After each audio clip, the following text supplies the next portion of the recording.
Welcome to Coffee Conversations with Les and Paul, 30 Minutes for God. A podcast sponsored by Piedmont Road Church of Christ and Ministry League. We're here to discuss Bible topics just as if we were asking Jesus Christ himself. I am Paul Sperlin. And I am Les Sandifer, and we hope you will enjoy our relaxed, Bible-based discussions. Thanks for joining us as we think about and talk about all those things we'd ask Jesus over your favorite cup of coffee.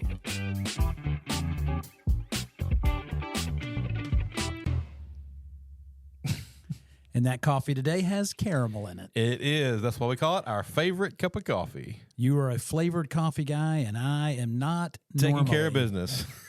but it's like a treat. Mm-hmm. A treat in a cup. This has I don't know, for some reason, it harkens me straight to the Christmas season. Maybe it's because I'm binge watching Hallmark Christmas movies. I got to say something.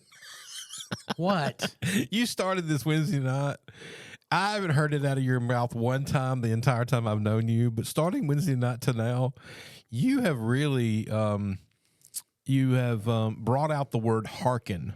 Hearken? Quite a bit. It's very KJV of you. Well, I love it. You're going to find that I respect it. I go through these word cycles. I love it, man. And I'll catch myself saying a particular word a lot. Do you get like a word of the day I have out? to rein it in. No. You don't? It doesn't just come out to you and say, oh, that's a good word. I'm just special.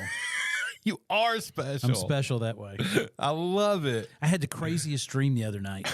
You want to hear this dream? Yes, I do. It's very short because it was just bizarre. I have bizarre dreams all the time, right? So I firmly believe that dreams are just a clearinghouse of the subconscious. Gotcha. So they're always weird. Oh, yeah. In some aspect. Yeah. Well, I'm waiting for an international flight to come home, and I'm in a country where whoever the flight attendant people are have an accent. I don't know where I am. Okay. And it's kind of one of those dreams where when you realize what's going on, you're kind of already on the plane, but you're not because you're waiting to get on the plane. So it's kind of one of that weirdness with dreams. You're in between. I've lost my driver's license. I can't find it. Uh-oh. And I vividly remember in the dream that I remember having it, holding it with my phone, and the driver's license was laying on the top of it. You know where you're holding it with your thumb, kind of like that. Then I can't find it, so we're looking around for it, and they're helping me. And then somehow I'm not really on the plane because I haven't gotten on the plane yet because I'm trying to find this to board. And then Sarah Gary comes up and gives me a hug because she feels bad for me. That's your dream? That's it. And there's Sarah Gary. Yeah, I have no idea why. It's fun. For those that don't worship here with us, Sarah goes to church with us, Right. And she's one of our good buddies. But Yeah. I don't have any idea why she just randomly appeared in the dream. Well, it's pretty cool that she was there to help you out.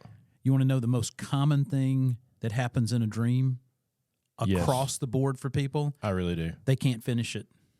That's the dream. Oh, yeah. Your feet are stuck in quicksand. You can't get to the end of the whatever. You're trying to get down a hall. You can't make it. Right. Yeah. Huh. The talking heads of dreams will tell you that is. Man. That occurs more frequently in a dream than any other thing. We're always trying to define the whatever. I'm sorry, I got you completely off topic, but no, it's good. I don't know what made me think about that dream, but that was several nights ago. Oh, that's more recent. I remember a lot of them. Okay. Because I'll have... Do you dream a lot? Oh, yes. Really? I don't And remember. my doctor finds it funny because I'm a light sleeper. Yeah. And literally, this can happen to me, and I'm using the word literally correctly.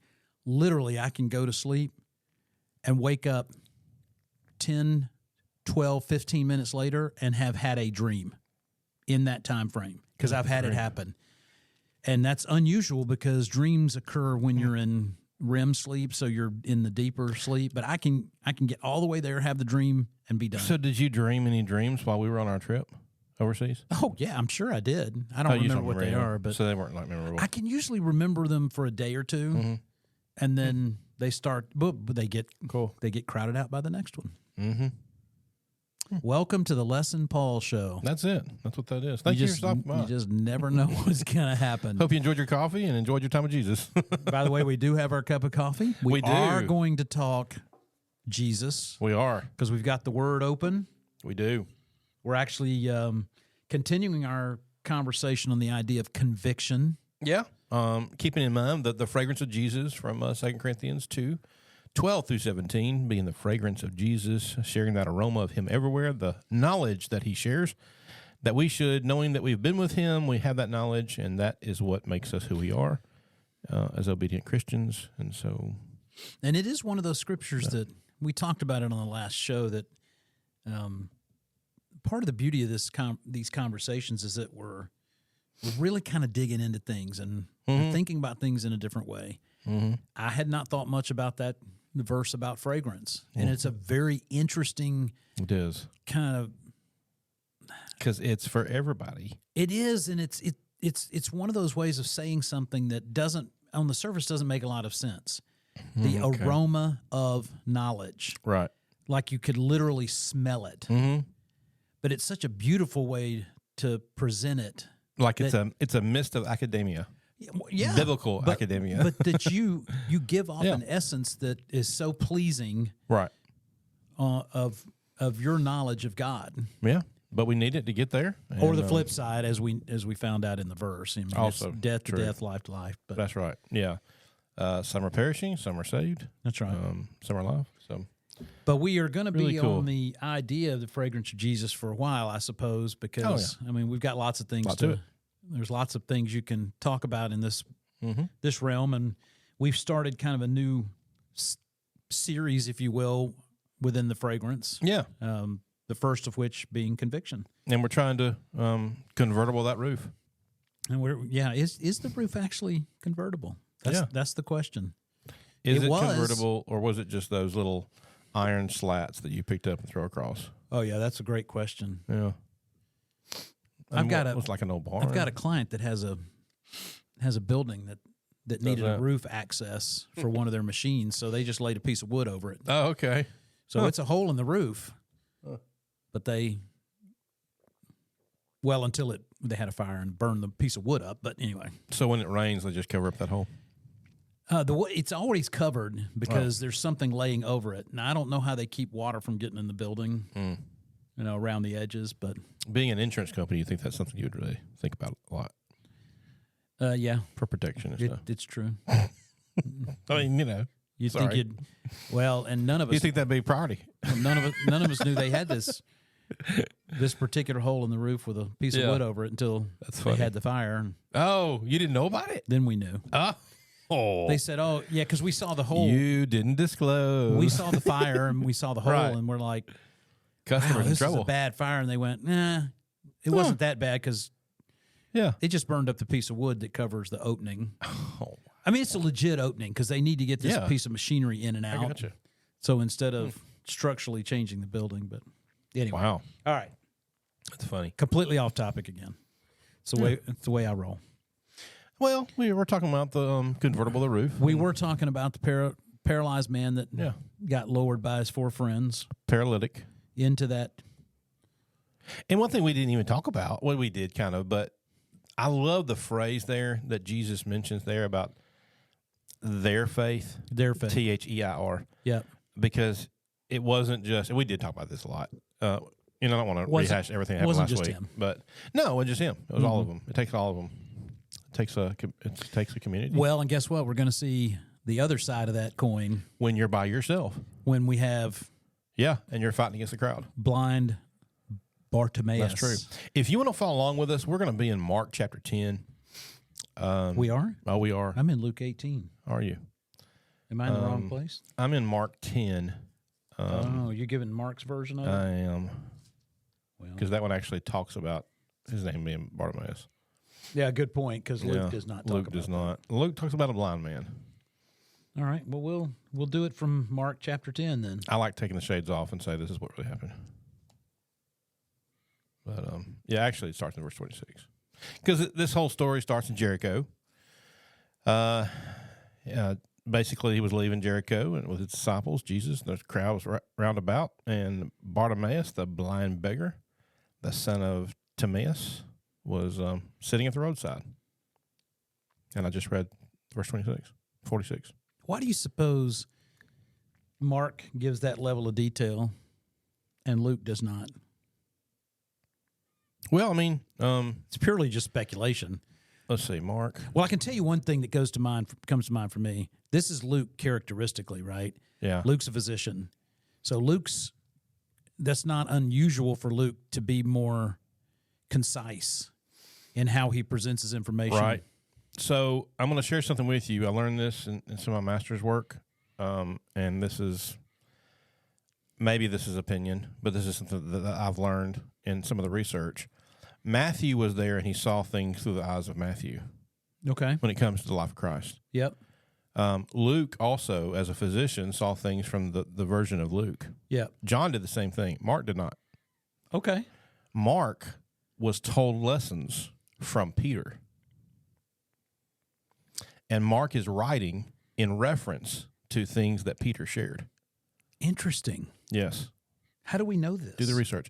There's some work there, some crossing over of passages in Scripture, and some cross references. Okay. I think that really help out some with reading that. outside of the Bible that helps give some backstory. Outside research for sure. Yeah, we mentioned last time, kind of Because briefly think about it, mentioned, Mark was sent back, and he wasn't thumbs up all the time either.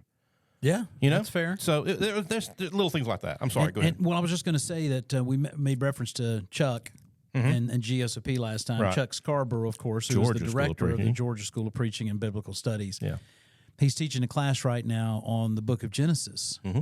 And he made an interesting observation to the class about encouraging them to do some reading that isn't Bible. And his point was the Bible is the authoritative source, and that is what you need for your salvation.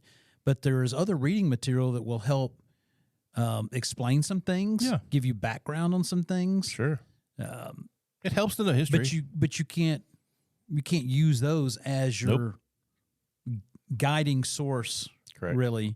But they can be helpful to your overall Bible understanding. And I guess that's probably my approach with the Truth for Today commentary that I use a lot relative to our Revelation study. Right. I just think they do such a great job of giving you lots of supporting information. But having said that, for sure, all of them, you have to keep in mind, there are times where they are expressing a point of view or an opinion about something that may not be discerned from the Bible. Right. So you and I talked about last week the Bible doesn't tell us who decided that they were going to lower the man. So we have to be careful when we're talking about those sorts of things. That's right. But in the end, other sources can be helpful. Oh, yeah, for sure. So you read verse 46? Yeah. You want to keep going with that? And when he heard that it was Jesus of Nazareth, he began to cry out and say, Jesus, Son of David, have mercy on me. And I think he said it more vigorously than how I read it. Well, there's an exclamation point. Yeah, all around. In my printed Bible. Mine too. Okay. Mine too. So he was out there. So for a moment, it says he was sitting by the roadside. He's blind. He's not lame. Right. And by lame, I don't mean weird. You know what I mean? Like, I think he can talk. I think he can walk. He was blind. So I think when he heard that Jesus was coming, and that because he was with the crowd, he literally talks about a great crowd. As a blind man, all your other senses are magnified, right? Yep. So I think he recognized that. I think he stood up, and I think he screamed out, Jesus, Son of David, have mercy on me. He said that out loud. He didn't know what direction to look, I don't think, as a blind man, maybe. Yeah. But he just had to make himself known, here I am. Right. And of course, the folks rebuked him around him, telling him, verse 48, saying, be silent, be quiet, trying to quieten him down.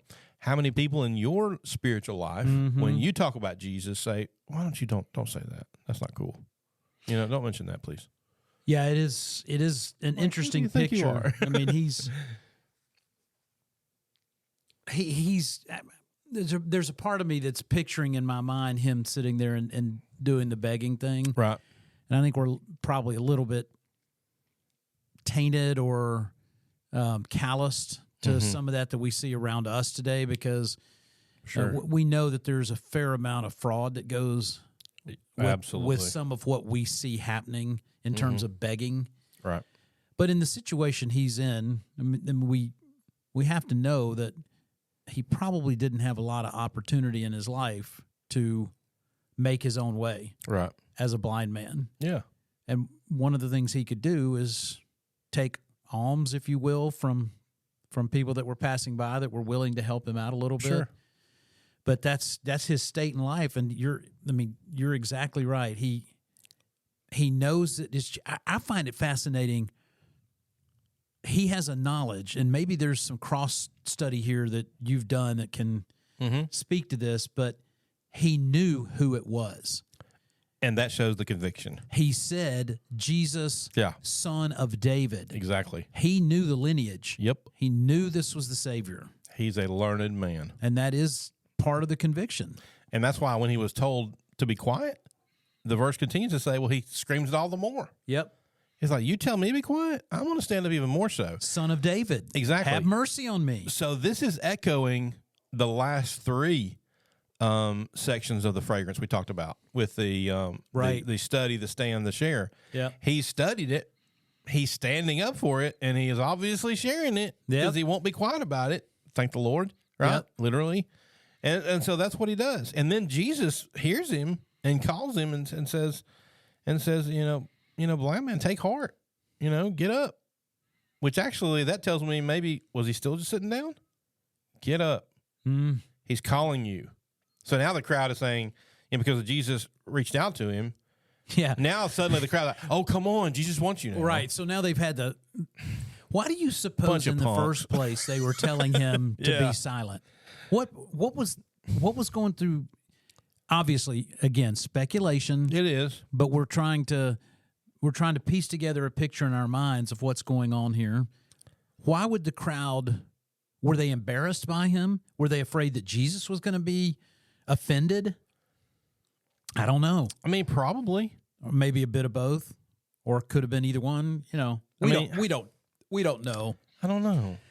There is sometimes this herd or crowd mentality where they want to call you down if you're if you're not really kind of in their especially doing their when thing. People think they're better than us. Yes, that's what's happening right here. And we do have a man that they probably are looking down on. Not maybe literally, but I'm not talking about literally. I mean first century they're looking down on him. Dogs were treated worse than servants. Right. They'd kick it and look at it. They don't carry them in the purse. They're down there. Yeah. The same is true for people that are less of men.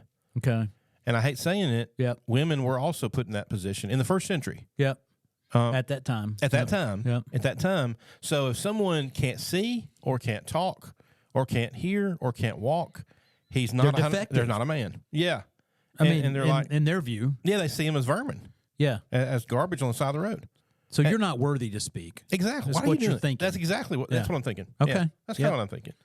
Yeah, I think that's makes sense. And how tough is it to do the right thing all the time? Right. And that's what he's thinking. He's like, of course, he also was thinking, I can't see, and I know this guy can help me see. Right. So you're not going to shut me up. That's right. I have an opportunity here, and I'm convicted. Yeah, and we're talking about conviction. You're also talking about motivation. Yes. He is motivated to show Jesus that I know you're powerful. I'm going to love you. I'm going to do whatever you say, but I need you to hear me. Well, and that's a great word, motivation, because it isn't probably a pretty significant part of the idea of our conviction is that we are motivated and there is to do what we do. There's a powerful phrase that I love, and I actually connected it to this when I preached this passage. It's been a while, and you've heard it before. The power behind us is stronger, or the power behind us is stronger than the world in front of us. No matter what the world has to throw at you, that cross is going to carry you all the way through. Yeah. Every single time. Yeah. No, that's a great point. Yeah.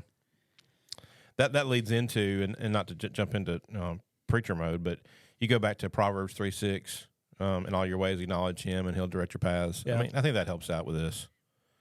And we're just halfway through the story, really. And we certainly see an element of that in the approach that this man is taking. Absolutely. He might have been actually thinking what you just said. Maybe.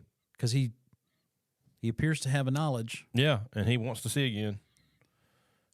So the crowd said, take heart. Get up. He's calling you. And what did he do? He was called out. He called him. And throwing up off his cloak, he sprang up and came to Jesus. And then we get the rest of the story, right? Mm-hmm. Jesus said to him, "What do you want me to do for you?" And there's no way Jesus didn't know it. Oh yeah. Oh yeah. So there's an element here for each of us, right? That says, regardless of what the Father or the Son know in their infinite wisdom, they expect us to ask the question. Mm-hmm.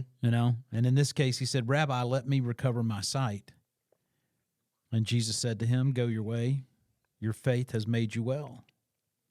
So he went from being called out to being he stood out, right? Because of the differentiation the difference between him and everybody else. Yeah, they're more worried about let's keep it decent, and this guy's being a little crazy. This Lord and Savior, he don't have time for that. Yeah, but actually, you're just you're a little people. Yeah, I know, but absolutely have time for that. Yeah, yeah, it's like forget y'all. Yeah, it's just a it's a great story to help us put some perspective around who we are. Right. All these stories. Oh, we need to talk about that word, don't we? We do. That's funny. There may be a misconception when people hear the word story because they may associate it with something that's not what we're talking about. Like a story tell. Yeah, like somebody's making up a story for some purpose. Don't tell stories. Stories that you tell can be true, I mean, and legit. So when we read things like this and we're recounting an event and we call it a story, we just need to be mindful that we're recounting what the Bible tells us of an actual experience that Jesus had. It's not made up. It's not a parable-ish type of story, which, is usually intended to have an application, but may not necessarily be a real-life event. Right. Not to say that they're not, but they may not be, as a parable goes. Right. But these types of events are actual events. And so this is recounting an event in Jesus' life where he came to Jericho and dealt with a blind man that Mark identifies specifically by name. And he had Bartimaus. And he had a need, and Jesus fulfilled that need. And Jesus fulfilled that need. That's it. Why did Jesus fulfill the need? I mean, the Bible tells us very clearly why Jesus chose to make that choice. Because he knows we've got to fight for it.